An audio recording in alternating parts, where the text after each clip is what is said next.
મારું નામ ડૉક્ટર ચિરાગ કે પટેલ, ન્યુરોસર્જન અને સ્પાઇન સર્જન. એ વર્લ્ડ લેવલની ટેકનોલોજી છે. રોબોટિક સ્પાઇન સર્જરી કે જે ઉત્તર ગુજરાતમાં ફર્સ્ટ ટાઈમ, અને એ જો હેડેક એ બ્રેઇન માટેનું એકદમ પ્રાઇમરી સિમ્ટમ્સ છે કે થોડું માથું દુખવું એ આપણે જે સહન થઈ શકે એવું હોય, પરંતુ અસહનીય હેડેક કે જેમાં તમને ઘણા બધા મિથ્સ છે તો મોટાભાગના દર્દીઓની ખેંચ કંટ્રોલમાં લઈ શકાય છે, અને ના થાય તો આગળ જતાં ઓપરેશન કરીને પણ એપિલેપ્સીમાંથી છુટકારો મેળવી શકાય છે. બહુ જ બધા એક્સિડન્ટના કેસ ડીલ કરતા હોઈએ છીએ. કોઈ પણ એક્સિડન્ટ એ નોર્મલ ક્યારે ન સમજવો.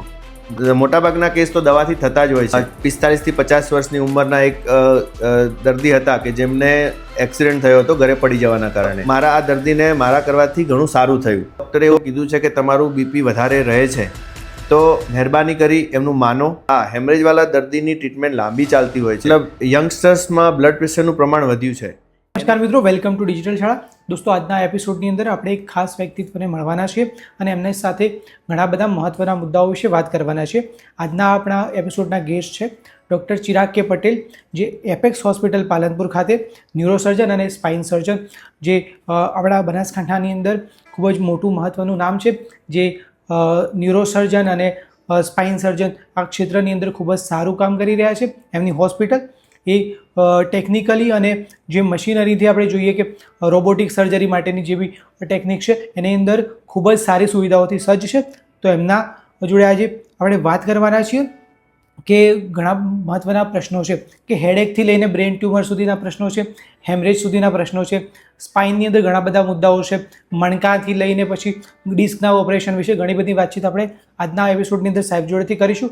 ઘણા બધા એવા મિથ્સ છે, એવા ભ્રમ છે, એમની વિશે પણ આપણે સાહેબ સાથે વાત કરીશું અને તમારા ઘણા બધા કોન્સેપ્ટ છે એમને ક્લિયર કરીશું. ઘણી બધી જે ભ્રમ છે એનો પણ સોલ્યુશન સાહેબ જોડેથી મેળવીશું. તો સાહેબ, સૌથી પહેલાં તમારા આ એપિસોડની અંદર આપનું સ્વાગત છે. સૌથી પહેલાં સાહેબ, તમારો શોર્ટમાં પરિચય આપી અને તમે આ ન્યુરોસર્જન તરીકે પાલનપુરની અંદર આટલું સરસ કાર્ય કરી રહ્યા છો, તો આની શરૂઆત ક્યાંથી થઈ એના વિશે થોડી માહિતી આપો. નમસ્તે દોસ્તો, મારું નામ ડૉક્ટર ચિરાગ કે પટેલ, ન્યુરોસર્જન અને સ્પાઇન સર્જન. એપેક્સ હોસ્પિટલ પાલનપુર ડૉક્ટર હાઉસમાં આવેલી મારી હોસ્પિટલ છે.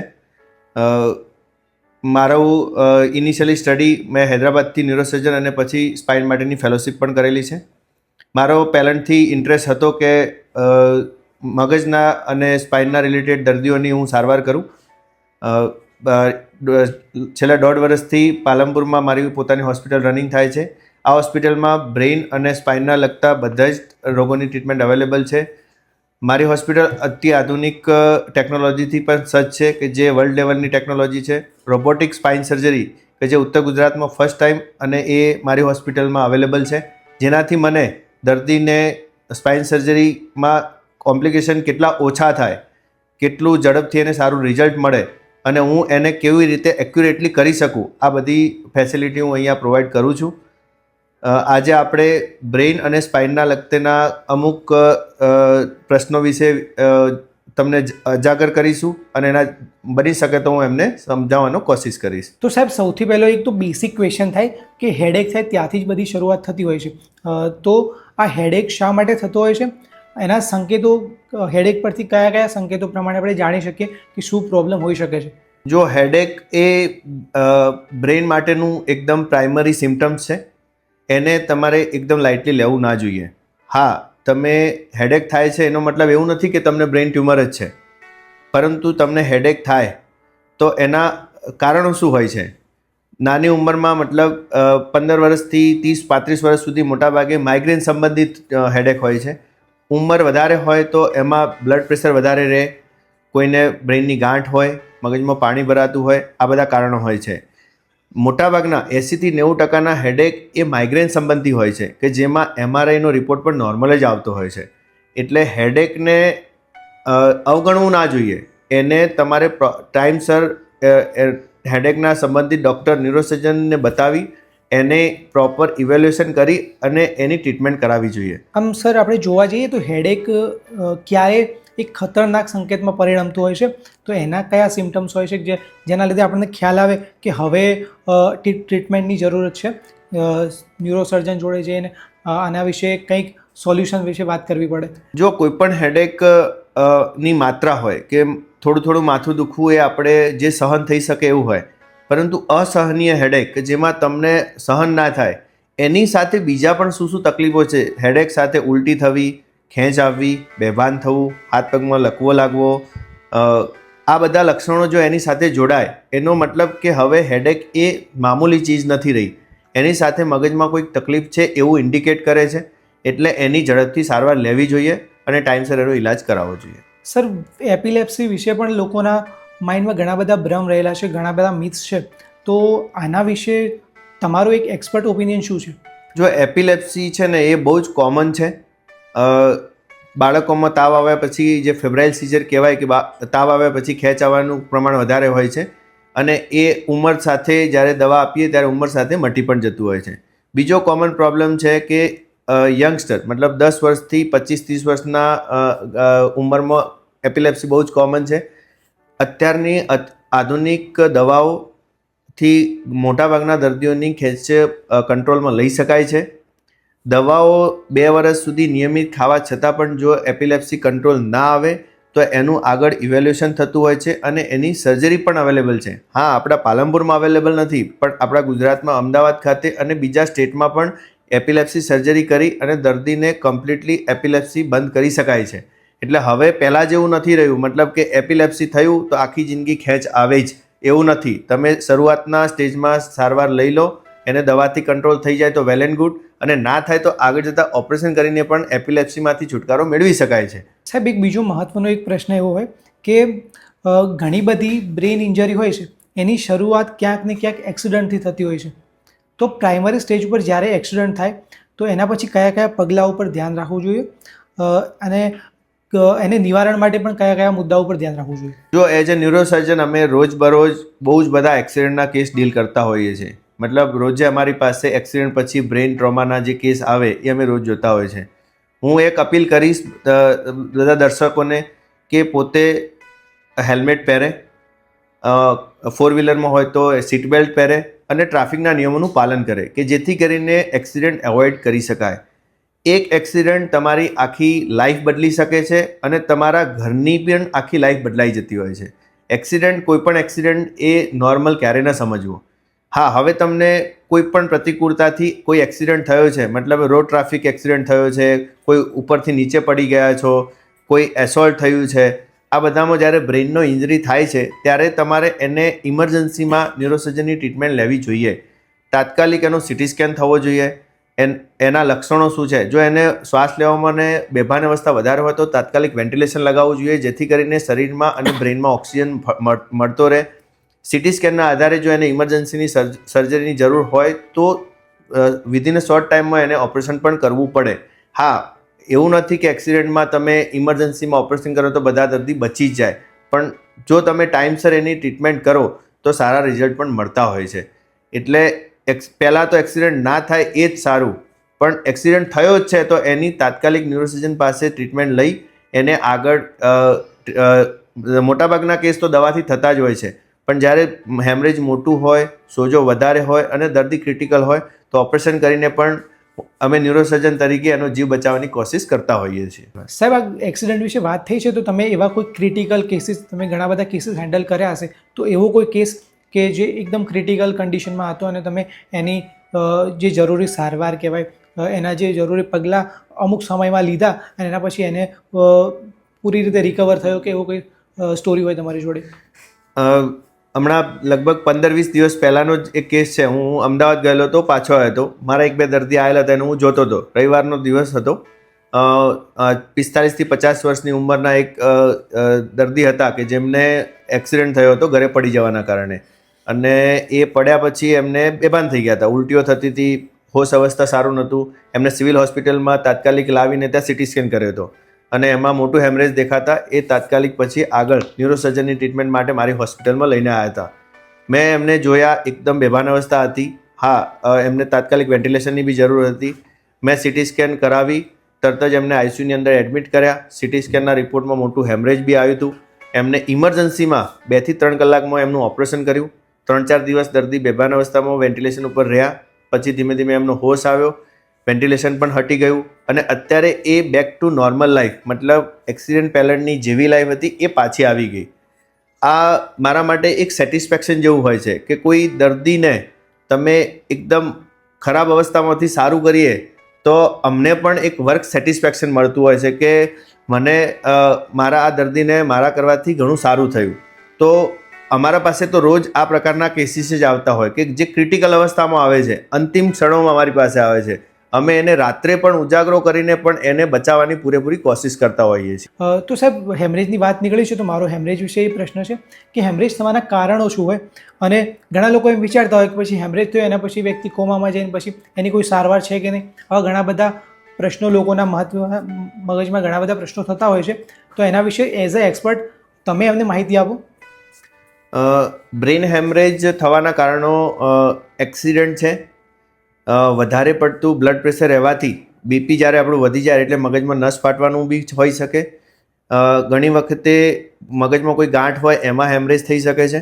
અને કોઈક વાર આપણા મગજની જે નસો હોય એમાં ઉંમરના કારણે ફુગ્ગો બની જતો, એને અમે એન્યુરિઝમ કહેતા હોય છે, એ પણ રપ્ચર થાય તો પણ હેમરેજ થતું હોય છે. હેમરેજ થયા પછી હું એક આ બધા ઓડિયન્સને અથવા તો પ્રેક્ષકોને કહીશ કે જો તમને કોઈ ડૉક્ટરે એવું કીધું છે કે તમારું બીપી વધારે રહે છે તો મહેરબાની કરી એમનું માનો, નિયમિત દવા લો. જો તમારું બ્લડ પ્રેશર કંટ્રોલ રહેશે તો તમને હેમરેજ થવાની શક્યતા ઘણી ઓછી થઈ જતી હોય છે. મારા રૂટીન પ્રેક્ટિસમાં અમે ઘણીવાર જોતા હોઈએ છીએ કે એમને ડૉક્ટરે કીધેલું હોય કે એમને બ્લડ પ્રેશરની બીમારી છે, એમને નિયમિત દવાની જરૂર છે, છતાં પણ એ દવા લેતા નથી કારણ કે એમને એની ગંભીરતા ખબર નથી. પરંતુ જ્યારે અચાનક બીપી વધીને અંદર હેમરેજ થઈ જાય પછી એ એકદમ પેરાલાઇઝ સ્ટેટમાં અને અનકોન્શિયસ સ્ટેટમાં અમારી પાસે આવતા હોય છે. અને એ ટાઈમે એમના સગાનો અફસોસનો કોઈ પાર હોતો નથી કે અને એ વસ્તુ ઇરિવર્સિબલ છે. હવે કોઈ પણ હેમરેજ અમારી પાસે આવે તો અમારો પહેલો પ્રયત્ન હોય છે કે દર્દીને દવાથી એ હેમરેજ ઓગાળી અને સારું કરવાની કોશિશ કરીએ. પણ અમુક હેમરેજ વધારે મોટી માત્રામાં હોય અને દર્દીની કન્ડિશન ક્રિટિકલ હોય તો એ સમયે એ હેમરેજ કાઢી અને મગજના સોજાને ઓછો કરવા માટે ઓપરેશન પણ કરવું પડતું હોય છે. સમયસર કરેલા ઓપરેશનોમાં રિઝલ્ટ બી મળતા હોય છે. હા, હેમરેજવાળા દર્દીની ટ્રીટમેન્ટ લાંબી ચાલતી હોય છે. અમારે લાંબો સમય એમને ટ્રીટમેન્ટ આપવી પડતી હોય છે અને ધીમે ધીમે કસરત કરાવીને રિકવર થતા હોય. સાહેબે જેમ જણાવ્યું એ પ્રમાણે હેમરેજ થવાના કારણોમાં મુખ્યત્વે તો એક્સિડન્ટના કારણે પણ થતું હોય છે અને બ્લડ પ્રેશર એક ખૂબ જ મહત્ત્વનું કારણ હોય છે હેમરેજ થવા પાછળ, કે મગજની નસની અંદર ફુગ્ગો થઈ જવાના કારણે કે નસ ફાટી જતી હોય છે. તો સાહેબ, સૌથી મહત્ત્વનું આની અંદર એ છે કે બ્લડ પ્રેશર છે એની કોઈને તકલીફ હોય તો એના વિશે મેન્ટેન રહે એના માટે કઈ કઈ બાબતો પર ધ્યાન રાખે તો? આજકાલ આપણા યંગસ્ટર્સમાં બ્લડ પ્રેશરનું પ્રમાણ વધ્યું છે. એના કોમન કારણો છે સ્ટ્રેસફુલ લાઈફ, પછી વ્યસનો, સ્મોકિંગ છે અને બેઠાડું જીવન, આપણા એક્સરસાઇઝનો અભાવ, નમકનું પ્રમાણ, નમક વધારે લેવાનું પ્રમાણ, આ બધાના કારણે ક્યાંક ને ક્યાંક જે બ્લડ પ્રેશર આપણે જે 45 થી 50 વર્ષે આવવું જોઈએ એ અત્યારે 30 વર્ષથી બ્લડ પ્રેશરના પ્રોબ્લેમ્સ અમે જોઈ રહ્યા છીએ. અને એમના બ્લડ પ્રેશર અનકન્ટ્રોલ હોય છે અને અનિયમિત દવાઓ લેતા હોય છે. એટલે બ્લડ પ્રેશર કંટ્રોલ કરવા માટે પહેલો ઉપાય લાઈફમાં જેટલું બને એટલું સ્ટ્રેસ ઓછું લેવું, નમકનું પ્રમાણ ઓછું લેવું, નિયમિત એક્સરસાઇઝ કરવી, સ્મોકિંગ અથવા બીજા વ્યસનો એવોઇડ કરવા, આ બધી વસ્તુઓ મહત્ત્વની છે. આ છતાં પણ કોઈકને બ્લડ પ્રેશરની બીમારી આવે છે તો એમને પ્રાઇમરી ફિઝિશિયનને બતાવી એની નિયમિત દવાઓ લેવી જરૂરી છે. સાહેબ, લોકોની લાઈફ વિશે વાત નીકળી જ છે તો અત્યારે આપણે જોઈએ છીએ કે આપણું જે જીવન છે બેઠાડું જીવન થઈ ગયું છે. તો આપણે ડેસ્ક ઉપર લેપટોપ રાખીને પછી કામ કરવાનું, તો ના તો પોસ્ચરનો ખ્યાલ રહેશે ના એટલી એક્સરસાઇઝ થતી હોય છે. તો લોકોના પછી સ્પાઇનના અને અલગ અલગ જોડાના દર્દ બધા થતા હોય છે. તો આની પાછળના કારણો અને આજે કઈ કઈ કોમન એક્સરસાઇઝ છે એ કરવાથી, નોર્મલ એક્સરસાઇઝથી આ બધા કારણોને નિવારી શકાય છે? અને તમારા ખ્યાલ મુજબ આના કારણે એક ગુડ પોસ્ચર કેટલું જરૂરી હોય છે? આ અત્યારે મોટાભાગે આપણા ઓફિસ વર્ક હોય અથવા તો કોઈ નોકરી કરતા હોય કે જ્યાં મોટાભાગનું કામ આપણે ટેબલ ઉપર બેસીને કરતા હોઈએ છીએ, તો આઈડિયલ વર્કિંગ પોઝિશન, તમે આવું કોઈક વાર ગૂગલની અંદર સર્ચ બી કરો તો બી તમને ઘણી બધી વસ્તુઓ મળી શકતી હોય છે. આઈડિયલ વર્કિંગ પોઝિશન, ધારો કે હું તમને સમજાવું, તમે બેઠા છો, તમારા પગ 90 ડિગ્રી વળેલો હોય, તમારી બેક સપોર્ટ સાથે હોય, તમારો આ હેડ બી 90 ડિગ્રી હોય અને તમારું જે ડેસ્ક હોય એ તમારે આંખની સમક્ષ હોવું જોઈએ. તો તમને આ પોસ્ચરમાં તમે લાંબો સમય કામ કરવા છતાં પણ તમને પ્રોબ્લેમ ના થાય. એના સિવાય તમે ઘણી વખતે આગળ ઝૂકીને આપણું ડેસ્ક ઉપર હોય અથવા તો બહુ નીચે હોય, આ બધી એબનોર્મલ પોઝિશનમાં આપણે જ્યારે કામ કરતા હોય ત્યારે આપણા ઉપર આપણે ધ્યાન નથી રાખતા, પણ જ્યારે કામ પતે ત્યારે આપણને થાય કે આ તો આજે દુખાવો થઈ ગયો. તો તમે જે આઈડિયલ વર્કિંગ પોઝિશન છે એને મેન્ટેન રાખો તો લાંબા સમય સુધી સારું રહેવાય અને લાંબુ કામ બી કરી શકશો. બીજી વસ્તુ કે જે વસ્તુ મેં યંગસ્ટર્સમાં જે પ્રોબ્લેમ છે કે જે વજન તમે નિયમિત નથી ઉપાડતા એ ક્યારે ઉપાડવું ના જોઈએ. મોટાભાગના દર્દી અમારી પાસે આવે કે ઘરે ગેસનો બાટલો ઉપાડ્યો સાહેબ, એક ઘઉંની બોરી હતી એ ઉપાડી, અથવા તો જીમમાં પહેલી વાર ગયા હોય ને પહેલા દિવસે એકદમ વજન ઉપાડી લીધું હોય. આ બધાના કારણે અચાનક સ્પાઇનની અંદર પ્રેશર બનવાથી ડિસ્ક બહાર આવી જતી હોય છે. આ બહુ જ કોમન પ્રોબ્લેમો છે. એ સિવાય નિયમિત તમે યોગા કરી શકો છો, સૂર્ય નમસ્કાર કરી શકો છો, બેકની એક્સરસાઇઝ કરી શકો છો અને વોકિંગ કરીને આપણી બોડીને તમે સ્પાઇનની હેલ્થને મેન્ટેન કરી શકો છો. તો સૌથી પહેલાં તો આપણે સાહેબે વાત કરી એ પ્રમાણે અમુક યોગા અને બેસિક જે સ્ટ્રેચિંગ છે એના પર ધ્યાન આપવું પડે અને બેસિક પોસ્ચર છે એક ગુડ પોસ્ચરની અંદર આપણે ડેલી લાઈફની અંદર બેસીએ તો આ બધા કારણો સાહેબ મેક્સિમમ નિવારી શકાતા હોય છે. એના પછી મારો બીજો એક પ્રશ્ન, તો આપણે ડિસ્કની વાત કરીએ તો જે ડિસ્કનું પ્રોબ્લેમ થાય છે તો એની અંદર લાઈફસ્ટાઈલ કેટલું અસર કરતું હોય છે, તો ડિસ્કના પ્રોબ્લેમ વિશે થોડી માહિતી આપો. આપણે જે ભગવાને સ્પાઇન બનાવ્યું છે એમાં બે મણકાની વચ્ચે એક હાઇડ્રોલિક સિસ્ટમ આપી છે કે જેના કારણે આપણે વળી શકીએ છીએ, બેસી શકીએ છીએ, આપણે ગરદન રોટેટ કરી શકીએ છીએ, કમર રોટેટ કરી શકીએ. હવે કોઈ પણ કારણથી જો એના ઉપર પ્રેશર આવે છે તો એમાંથી જે ડિસ્કનો ભાગ બહાર આવી જાય છે અને એના કારણે જે ગળામાંથી નીકળતી નસ હોય કે જે હાથમાં આવતી હોય અને કમરની નીકળતી નસ પગમાં જતી હોય તો એ નર્વ્સને દબાવે છે. તો એ જ્યાં બી જશે, એનો કરંટ જ્યાં બી જવાનો હશે એ દુખાવો થતો હોય છે. હવે આ જો ડિસ્કનો પ્રોબ્લેમ થયો જ છે તો પછી એને મોટાભાગના 60-70-80% દર્દીને તો ટેમ્પરરી રેસ્ટ, પછી ફિઝિયોથેરાપી અને મેડિસિન થી મોટાભાગના દર્દીને રાહત થઈ જતી હોય છે. પણ ઘણા દર્દીને ડિસ્ક વધારે પડતી બહાર આવી ગઈ હોય અને અમુક સમય સુધી દવાઓ લેવા છતાં પણ એમને રાહત ના થતી હોય દુખાવામાં અને ચાલવામાં તકલીફ પડતી હોય તો અંતિમ ઓપ્શન ઓપરેશનનો હોય છે કે જેમાં આપણે એ ગાદી જે નસને દબાવે છે એ નીકાળીએ અને તો નસને ફ્રી કરીએ તો દુખાવામાંથી રાહત થઈ જતી હોય છે. બરાબર સાહેબ, અત્યારે મેક્સિમમ લોકોની અંદર કમરનો દુખાવો, બેક પેઇન, આ બધા સામાન્ય રીતે લોકોની અંદર એક ઉંમર પછી જોવા મળતા હોય છે. તો આના કારણો શું હોય અને આનાથી બચવા માટે લોકો કઈ કઈ બાબતો પર ધ્યાન રાખે તો ઇઝીલી આને લાંબા સમય સુધી આ બધી તકલીફો જીવનમાં ના આવે? અમુક ઉંમર પછી 45 થી 50 વર્ષ પછીની જે ઉંમર છે એમાં મોટાભાગે સ્ત્રીઓમાં હોર્મોનના બદલાવના કારણે ઓસ્ટિયોપોરોસિસ, હાડકાં પોચા થવાની શરૂઆત થઈ જતી હોય છે. એટલે એ જો તમે ઓસ્ટિયોપોરોસિસને અવોઇડ કરી શકો તો ઘણા બધા પ્રોબ્લેમને તમે દૂર કરી શકો.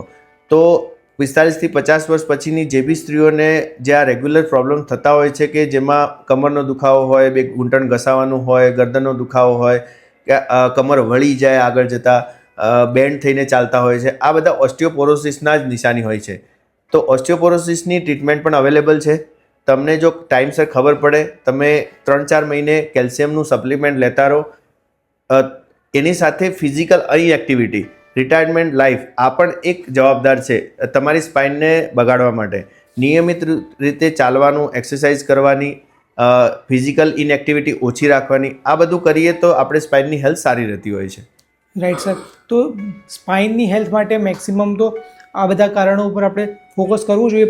ઘણા હવે યંગસ્ટર્સ જીમમાં એકબીજાના મિત્રોના સાથે જતા હોય એટલે પછી કોમ્પિટિશન થઈ જતી હોય કે ભાઈ તું આટલું વેઇટ ઉપાડ, હું આટલું ઉપાડું. આ રીતે પછી અનિયમિતતાને કારણે પછી આ જે યંગસ્ટર છે એ જીમમાં જવાના પણ ઘણા બધા કારણોના લીધે એમની અંદર બેક પેઇન કે સ્પાઇનના ઘણા બધા પ્રોબ્લેમ્સ એમની લાઈફમાં આવતા હોય છે.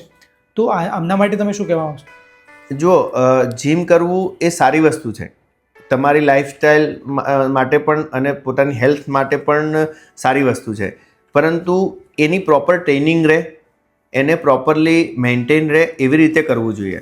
આપણે આપણા જોશમાં આવીને અચાનક વજન ઉઠાવી લેવું, મેં પહેલાં બી કીધું એમ કે જે વજન તમે રેગ્યુલર નથી ઉપાડતા એ તમારે અચાનક ક્યારેય ના ઉપાડવું જોઈએ. મોટાભાગે અચાનક વજન ઉપાડવાથી ઘણા બધા સ્પાઇનના પ્રોબ્લેમ થતા હોય છે. તો જીમમાં જવાથી બી સારા ટ્રેનિંગ સાથે ધીમે ધીમે એક્સરસાઇઝ અને વેઇટ લિફ્ટિંગ વધારે નિયમિત રૂપે જે એક્સરસાઇઝ કરે છે એના ઉપર ફોકસ કરે, એ જ મહત્ત્વનું હોય છે. જીમ કરવું યોગ્ય છે, પણ એની પ્રોપર ટ્રેનિંગ પણ જરૂરી છે અને એનું પ્રોપર ગાઈડલાઇન બી જરૂરી છે. જાતે કરેલા અખતરાથી ઘણી વખતે એમાં નુકસાન પણ થતું હોય છે. 100%. સાહેબ, આપણે સ્પાઇનની અને બેક પેઇન અલગ અલગ ઘણા મુદ્દાઓ વિશે વાત કરી, તો આપણી એપેક્સ હોસ્પિટલ પાલનપુર જે ડૉક્ટર હાઉસની અંદર આવેલી છે, તો અહીંયા સ્પાઇનના રિલેટેડ જેટલા બી બીમારીઓ છે, જે બી પ્રોબ્લેમ છે, એના માટે કઈ કઈ સારવાર અવેલેબલ છે, કઈ કઈ ટેકનોલોજી અવેલેબલ છે, એના વિશે માહિતી આપો. એપેક્સ હોસ્પિટલમાં કે જ્યાં હું મારી હોસ્પિટલ છે ત્યાં રેગ્યુલર રીતે સ્પાઇનના દર્દી બતાવવા આવતા હોય છે. એમાંથી ઘણા સારા દર્દી નિયમિત એક્સરસાઇઝ કરે, ફિઝિયોથેરાપિસ્ટ કરીએ, એમની વિઝિટ પણ કરાવીએ અને દવા જરૂર પડે તો ટેમ્પરરી દવા આપીએ અને કેલ્શિયમનું સપ્લિમેન્ટ પણ આપીએ. આ કરવાથી ઘણા બધા દર્દીઓને સમય સાથે દુખાવો મટી જતો હોય છે. હવે કોઈ એવા દુખાવા છે કે જે દવાઓ અથવા તો કસરત કરવાથી નથી મળતા, તો એના માટે અમારી પાસે સ્પાઇનના લગતી બધી જ ટ્રીટમેન્ટ અવેલેબલ છે. એન્ડોસ્કોપિક સ્પાઇન સર્જરી કરીને ગાદીને આપણે રિમૂવ કરી શકીએ છીએ. એનાથી એડવાન્સમાં રોબોટિક સ્પાઇન સર્જરી પણ મારા હોસ્પિટલમાં, એપેક્સ હોસ્પિટલમાં અવેલેબલ છે. રોબોટિક સ્પાઇન સર્જરી એ લેટેસ્ટ ટેકનોલોજી છે અને એમાં અમે દર્દીને થતા કોમ્પ્લિકેશન એવોઇડ કરી શકીએ છીએ અને એને સારું રિઝલ્ટ આપી શકીએ છીએ. અમારી પાસે મેડિકલ ટ્રીટમેન્ટથી લઈને સર્જરી સુધીની બધી જ ફેસિલિટી અવેલેબલ છે. સાહેબ, રોબોટિક સ્પાઇન સર્જરીની વાત થઈ, તો તમે હમણાં જ નજીકમાં રોબોટિક સ્પાઇન સર્જરી માટે એક મશીન પણ વસાવ્યું છે, તો એના વિશે થોડી માહિતી આપો. રોબોટિક સ્પાઇન સર્જરી, રોબોટિક્સ એક ટર્મિનોલોજી છે. રોબોટિક્સ મતલબ કે ઇમેજ ગાઈડન્સ. હું તમને સિમ્પલ ભાષામાં સમજાવું. મારે અહીંથી કોઈ જગ્યાએ જવું હોય તો આપણે ગૂગલનો મેપ ઓપન કરીએ અને પછી એના રસ્તા પ્રમાણે જઈએ છીએ. એવી જ રીતે સ્પાઇન સર્જરીમાં જ્યારે અમે સ્ક્રૂ નાખતા હોઈએ તો એ સ્ક્રૂ પરફેક્ટ જગ્યાએ જઈ રહ્યો છે કે નહીં એ તમે એક્સરે મશીનમાં જુઓ અને એ સીટી સ્કેનમાં જોઈને કરો. એમાં બહુ જ તફાવત હોય છે. એક્સરે મશીનની બી એક લિમિટેશન્સ હોય છે. એનાથી ઉપરનું છે નેવિગેશન, કે જેમાં તમે જેવી રીતે સીટી સ્કેન દેખાતો હોય એમાં નસ ક્યાં છે, એને મણકો ક્યાં છે, મણકા વચ્ચેની જગ્યા ક્યાં છે, જ્યાંથી સ્ક્રૂ નાખવાનો હોય છે એ પ્રોપરલી જઈ રહ્યો છે કે નહીં એ તમને લાઈવ દેખાતું હોય છે. જેથી કરીને જે ઓપરેશન પછીના કોમ્પ્લિકેશન્સ છે એ એવોઇડ થતા હોય છે. એટલે રોબોટિક સ્પાઇન સર્જરીથી અમને કોન્ફિડન્સ વધે, અમારું પ્રિસિઝન્સ વધે અને અમે એક્યુરેટ સ્પાઇન સર્જરી કરી શકીએ કે જેથી કરીને કોમ્પ્લિકેશન્સ ઓછા થાય અને દર્દીને ફાયદો થાય. સાહેબ, આપણે સ્પાઇનની અંદર ઘણા બધા લોકોને પછી આમ કહેતા હોય કે હાડકાઓની અંદરથી કર અવાજ આવે, પછી સ્પાઇનની અંદરથી અવાજ આવતા હોય, ઘૂંટણની અંદરથી, તો આ બધાના કારણો શું હોય છે? આ જે કર અવાજ આવવો એ ઘસારાની એક નિશાની છે. એ ઘૂંટણ હોય કે કમર હોય. અને બીજું કોમન કારણ છે ઉત્તર ગુજરાતમાં ફ્લોરોસિસ, કે જે હવે તો આપણે આરોની વાળું પાણી પીએ છીએ, પણ આજથી પહેલાં જે કૂવાના પાણી પીતા હતા, નહેરના પાણી પીતા હતા, એમાં કેલ્શિયમનું પ્રમાણ વધારે હતું અથવા તો ક્ષારનું પ્રમાણ વધારે હતું. એના કારણે ઘણા બધા દર્દીને ગરદનથી લઈને આખી સ્પાઇનમાં વધારે કેલ્શિયમ ક્ષાર ડિપોઝિટ થાય. એના કારણે જે આપણે કહેવાય જે મૂવમેન્ટ હોય સ્પાઇનની, જે નોર્મલ સ્મૂથ થવી જોઈએ, એ બધી કેલ્શિયમના કારણે એકદમ કડક થઈ જતી હોય છે. ગુજરાતી ભાષામાં કહું તો લીલી લાકડી હવે સૂકી લાકડી થઈ જાય. એટલે મૂવમેન્ટ પણ ઓછી થતી હોય છે. એના કારણે કેલ્શિયમનો જે આપણે મૂવમેન્ટ કરીએ ત્યારે એ ઘસારાનો અવાજ આવતો હોય છે. એ ફ્લોરોસિસ અને ઘસારાનું એક નિશાની છે. સાહેબ, ઘણા બધા લોકોને આવા પ્રશ્નો થતા હોય કે નીચે સૂવાથી બેક પેઇન હોય એ બધું મટી જતું હોય છે, અથવા પીલો લઈને સૂવો, તકિયું લઈને સૂવો કે પછી વગર તકિયાના સૂવો, તો આ સ્લીપિંગ માટે પણ ઘણા બધા પોસ્ચર્સ છે, ઘણા લોકોની અંદર પ્રશ્નો થતા હોય છે. તો તમારા મુતાબિક બેસ્ટ સ્લીપિંગ પોસ્ચર કયું છે? જો તમને કોઈ સ્પાઇનની તકલીફ નથી, તમે રૂટીન લાઈફ જીવી રહ્યા છો, તો તમને બેડ અથવા તો આપણો જે ખાટલો કહીએ બંને યોગ્ય છે. બંનેના એડવાન્ટેજ અને ડિસએડવાન્ટેજ છે. પરંતુ જો તમને કોઈ કમરનો દુખાવો થાય છે અથવા તો ગરદનનો કોઈ દુખાવો છે, તો મારી સલાહ પ્રમાણે તમારે સીધી સપાટ જગ્યા હોય એમાં ઊંઘવું જોઈએ, મતલબ કે બેડમાં ઊંઘવું જોઈએ. એમાં તમે ગાદલું લઈ શકો છો. તમારા દુખાવાના અનુરૂપ, તમારી ઉંમર અનુરૂપ તમે ઓસીકું પણ તકિયું લેવાથી કોઈ નુકસાન નથી. એવું નથી કે તકિયું લેવાથી સ્પાઇનના પ્રોબ્લેમ ગરદનના થતા હોય, એવું પણ નથી. મેં ઘણા બધા દર્દીઓને સાંભળ્યા છે કે નીચે ઊંઘે 2-3 મહિના સુધી નીચે પથારી કરીને, એવું કરવાથી કોઈ જાજો ફાયદો થતો હોતો નથી. એનાથી તો વધારે આખી રાત નીચે ઊંઘે ને પછી વળીને ઊભા થાય એટલે વધારે દુખાવો થતો હોય છે. તમે નોર્મલ બેડમાં કે જે સીધો છે એના ઉપર ઓશીકું લઈ નોર્મલ ગાદલું લઈને ઊંઘી શકો છો. તમને સીધા ઊંઘવાની ટેવ હોય તો સીધા, કરવટ લઈને ઊંઘવાની ટેવ હોય તો કરવટ લઈને પણ ઊંઘવાથી સ્પાઇનના પ્રોબ્લેમોમાં કંઈ જાજો ફરક પડતો હોતો નથી. સાહેબ, આપણે દુખાવાની વાત કરી તો મેક્સિમમ લોકો શું કરતા હોય કે હેડેક હોય, બેક પેન હોય, કોઈ પણ પ્રકારનો દુખાવો થતો હોય ને તો પછી દુકાનમાંથી કોઈ બી પેન કિલર લઈને એને યુઝ કરતા હોય છે. તો આ કેટલી હદે ઘાતકી કહી શકાય? હમણાં રિસન્ટલી હું કહું તો IKDRC અમદાવાદથી એક રિસર્ચ પબ્લિશ થયેલું કે ક્રોનિક કિડની ડિઝીઝ મતલબ ડાયાલિસિસના દર્દીઓની આટલી વધારે પ્રમાણમાં થવાના કારણો શું છે. તો એમાં પહેલા નંબરમાં કારણ હતું અનકન્ટ્રોલ ડાયાબિટીસ, હાઇપરટેન્શન, અને બીજું કારણ હતું પેઇન કિલર્સ. અનિયમિત મતલબ તમને દુખાવો થયો, તમે દવા લાવી અને લઈ લીધી, આવું રિપીટેડ થતું રહે છે, રિપીટેડ ઇન્જેક્શનો લેતા રહે છે અને પેઇન કિલર્સનો યુઝ વધતો જ ગયો છે. દુખાવો થયો છે એમાં પણ એવી દવાઓ અવેલેબલ છે કે જે કિડનીને નુકસાન ના કરે. એવું નથી કે બધી પેઇન કિલર્સ કિડનીને નુકસાન કરે છે. અમુક એવી દવાઓ છે કે જે તમને દુખાવો મટાડી બી શકે અને શરીરને નુકસાન બી ના કરે. તો પેઇન કિલર્સની બી જરૂર પડે જ્યારે તમને સિવિયર દુખાવો થયો છે, અચાનક ગાદી ખસી છે, પગ દુખે છે, તો એની પણ અમુક સમય સુધી આપવાથી શરીરમાં નુકસાન નથી થતું. પણ તમે એને બહુ જ લાંબો સમય લો છો તો એ કિડની સુધી તમારી બગાડી શકે છે. તો પેઇન કિલર્સ લેવી જોઈએ, પણ એ ડૉક્ટરની સલાહ મુજબ અને અમુક સમય સુધી જ લેવી જોઈએ. એના પછી તમને દુખાવો રહે છે તો એવી દવા લેવી જોઈએ કે જે આપણા શરીરને નુકસાન ના કરે.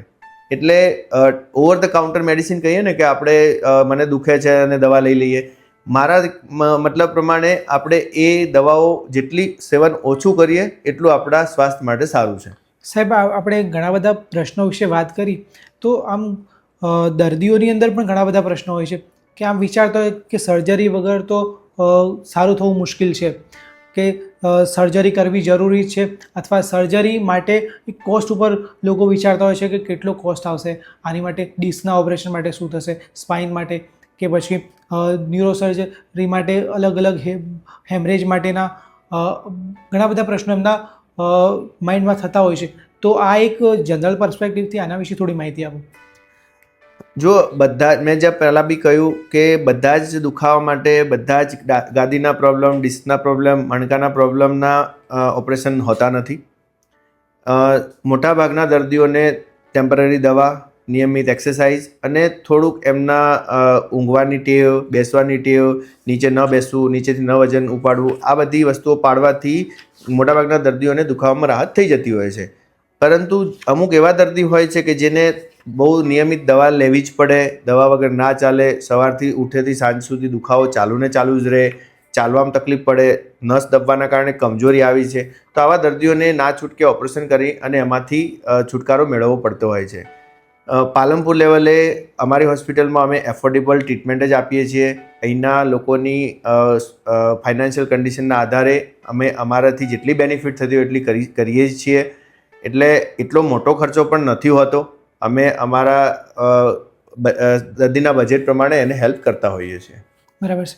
સાહેબ, આપણે ઘણા બધા સ્પાઇન વિશે અને કમર દર્દ આ બધા મુદ્દાઓ વિશે ઘણી બધી વાત કરી, પણ ન્યુરો વિશે પણ થોડી આપણે વાતચીત કરીએ, જેની અંદર સૌથી મોટો એક પ્રશ્ન બ્રેન ટ્યુમર વિશે હોય છે કે બ્રેન ટ્યુમર થાય એટલે પછી લાઈફ ખતમ. આવા ઘણા લોકોની અંદર આ જે એક બિલીફ ચાલતો હોય છે. તો બ્રેન ટ્યુમર કેટલી હદે એની સારવાર શક્ય છે એના વિશે થોડી માહિતી આપો. બ્રેન ટ્યુમર શબ્દ થોડો મોટો શબ્દ છે. એની અંદર જઈએ તો બે પ્રકાર નીકળે કે જે એક કેન્સર અને બીજો છે સાદું બ્રેન ટ્યુમર. તો અમારી દ્રષ્ટિએ 50% જેવું હોય છે. કોઈ પણ બ્રેન ટ્યુમર 50% ચાન્સ એવો હોય છે કે જે બિનાઇન છે, મતલબ કે એને તમે સમયસર આખું નીકાળી દો તો એ લાઈફ ટાઈમ માટે તમે ક્યોર થઈ શકો છો. બીજા એવા ટ્યુમર છે, ધારો કે જે મોટી ઉંમરે થાય છે, 50-60 વર્ષે થાય છે, અને એ જો મગજની અંદર છે અને સ્ટેજ 4 જેવું છે, હા, તો એમનું આયુષ્ય ટૂંકું હોય છે. તો બ્રેન ટ્યુમર એટલે લાઈફ ખતમ એવું નથી. તમે એ કયું બ્રેન ટ્યુમર છે એના આધારે તમારું આયુષ્ય અથવા તમારું આગળનું ફ્યુચર નક્કી થાય છે. એટલે બ્રેન ટ્યુમર થયા પછી એને બેસ્ટ મેક્ઝિમમ આપણે કેટલું નીકાળી શકીએ છીએ, એનો રિપોર્ટ શું આવે છે. મહત્વનો તો વાત છે કે જે બાયોપ્સીનો રિપોર્ટ આવે એને જ ફાઇનલ માનવો. બાયોપ્સીના રિપોર્ટમાં સ્ટેજ આવતા હોય છે, ચોથો સ્ટેજ મતલબ કેન્સર માનવામાં આવતું હોય છે, પહેલો બીજો સ્ટેજ મતલબ બિનાઇન ટ્યુમર માનતા હોય છે. તો બ્રેઇન ટ્યુમર થયા પછી એને આપણે મેક્ઝિમમ સેફ કેવી રીતે નીકાળીએ કે જેથી દર્દીને ઓપરેશન પછી કોઈ ડેફિસિટ ના આવે, અને આવ્યા પછી એમાં કયો સ્ટેજ આવે છે એના આધારે એનું આગળની ટ્રીટમેન્ટ ડિસાઇડ થતી હોય છે. સાહેબ, બીજા મગજમાં સોજો આવવો, મગજમાં પાણી ભરાવવું, આ બધા ઘણા બધા અલગ અલગ પ્રશ્નો છે. એના વિશે સાહેબ તમારા મંતવ્યના આધારે થોડી માહિતી આપો કે એક ડૉક્ટરના પર્સપેક્ટિવથી આ બધા જે મુદ્દાઓ છે એના બચવાના કારણો શું હોય, આ થવાના કારણો શું હોય, તો એના વિશે થોડી માહિતી આપો. જો મગજમાં પાણી ભરાવવું એ મોટાભાગે પીડિયાટ્રિક પેશન્ટમાં બહુ હોય છે. નાના બાળકો જન્મે પછી એમની ઉંમર 5 થી 7 વર્ષની થાય ત્યાં સુધી ઘણી વખતે એમના મગજમાં પાણી ભરાતું હોય છે. એનું મુખ્ય કારણ એવું હોય છે કે જ્યારે જન્મથી એમને મોટા મગજ અને નાના મગજમાં જે પાણીનું સર્ક્યુલેશન થતું હોય એમાં અટકાવ થતો હોય છે. એની સીધી સાદી ઓપરેશન કરી નાની નળી આપણે મગજમાંથી પેટમાં ઉતારી દઈએ તો પાણી ડાયવર્ટ કરવાથી એનું સોલ્યુશન મળતું હોય છે. અમુક કિસ્સામાં બ્રેન હેમરેજ થવાથી, મગજમાં ટીબી થવાથી, મગજમાં ગાંઠ થવાથી પણ પાણીનો ભરાવો થતો હોય છે. તો આ બધા દર્દીઓને મગજના પાણીનો રસ્તો કરવા સાથે પ્રાઇમરી ટ્રીટમેન્ટ શાના કારણે થયું છે એની ટ્રીટમેન્ટ પણ કરવાની થતી હોય છે. મોટાભાગના કેસમાં નાના બાળકોમાં પાણી ભરાવાનો પ્રોબ્લેમ વધારે હોય છે અને એમાં વીપી શન્ટ કરીને એક સર્જરી કરવાની હોય કે જે એક નળી મૂકવાની હોય છે, અને એ સમયસર કરવાથી આ દર્દીઓને ઘણી બધી રાહત થઈ જતી હોય છે. સાહેબ, આપણે નાના બાળકોની વાત કરી તો આજના નાના બાળકોની અંદર એક ખૂબ જ મહત્ત્વનો એક પ્રશ્ન છે કે મોબાઈલની આદત પડી જવી, સોશિયલ મીડિયા સ્ક્રોલિંગની આદત પડી જાય છે. તો આ સ્ક્રીન ટાઈમ છે એમના મગજ ઉપર કેવી અસર કરે છે? મોબાઈલની વાત નીકળી છે તો ચોક્કસ પ્રમાણે બે એડવાન્ટેજ પણ છે અને ડિસએડવાન્ટેજ પણ છે. એડવાન્ટેજ તો કહેવાની બહુ જરૂર નથી, પણ ડિસએડવાન્ટેજ હું જરૂરથી કહીશ. મોબાઈલમાં આપણે રીલ જોવાની ટેવ, આપણે ક્યારેય નથી જોતા એવી રીલ્સ જોવી, આપણી જે કોન્સન્ટ્રેશન પાવર છે બહુ જ ઓછો છે. નિયમિત સેકન્ડ્સમાં રીલ આપણું મગજ એટલું પ્રોસેસ નથી કરી શકતું, અને એક રીલમાંથી બીજી રીલમાં, બીજી રીલમાંથી ત્રીજી રીલમાં જતા હોય છે. આપણો કોન્સન્ટ્રેશન પાવર બહુ જ ઓછો હોય છે. આપણું ચીડિયાપણું વધી જતું હોય છે. મેં ઘણી વખતે જોયેલું હોય છે કે મોબાઈલ વગર એમને ચાલે જ નહીં. હા, અમુક લેવલ સુધીનું એમનો સ્ક્રીન ટાઈમ, અમુક શીખવા માટેની એપ હોય છે, લર્નિંગ એપ હોય છે, એ બધું એમના હેલ્પફુલ બી છે. અત્યારે નાના નાના છોકરાઓ સારું સારું ઇંગ્લિશ શીખતા હોય છે, સારી સારી વસ્તુઓ શીખતા હોય છે, એ એનો એડવાન્ટેજ છે.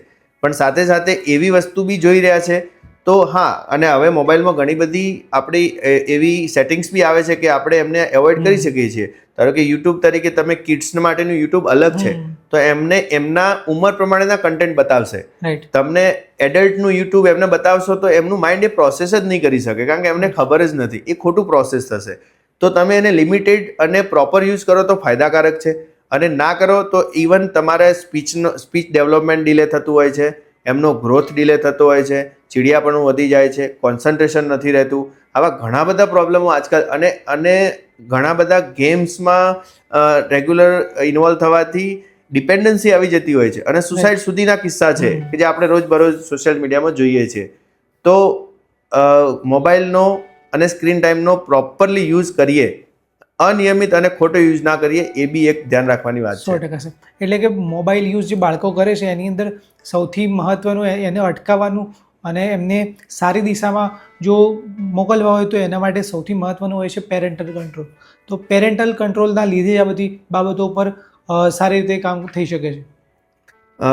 પેરેન્ટલ કંટ્રોલ બહુ ઇમ્પોર્ટન્ટ છે. કોઈ પણ બાળકને મોબાઈલની ટેવ હવે કોમન છે, બધાના ઘરમાં મોબાઈલ વાપરતા જ હોય છે, પણ તમે એને લિમિટ કરી શકો છો કે ભાઈ તને આ ટાઈમમાં જ મોબાઈલ મળશે, એના સિવાયનો ટાઈમ એ કાં તો એના ટોયસ સાથે રમશે, કાં તો તમારી સાથે ટાઈમ વિતાવશે, અથવા તો બહારના છોકરા જે પ્લેગ્રાઉન્ડમાં કરે છે એમની જોડે જશે. તો એનો ટાઈમ તમે ફિક્સ કરી દેશો તો એની જીદ પણ ફિક્સ જ રહેશે. તમે જો એને લિમિટ નહીં કરો તો એ વધારે ને વધારે એનો ટાઈમ વધારતો જશે, અને કંઈક અંશે લેવલથી વધી જતું હોય છે. તો એનો કોઈ તમે મોબાઈલ એવોઇડ કરવો બહુ અઘરો છે, પણ હા, એનો લિમિટેડ યુઝ કરવો શક્ય છે.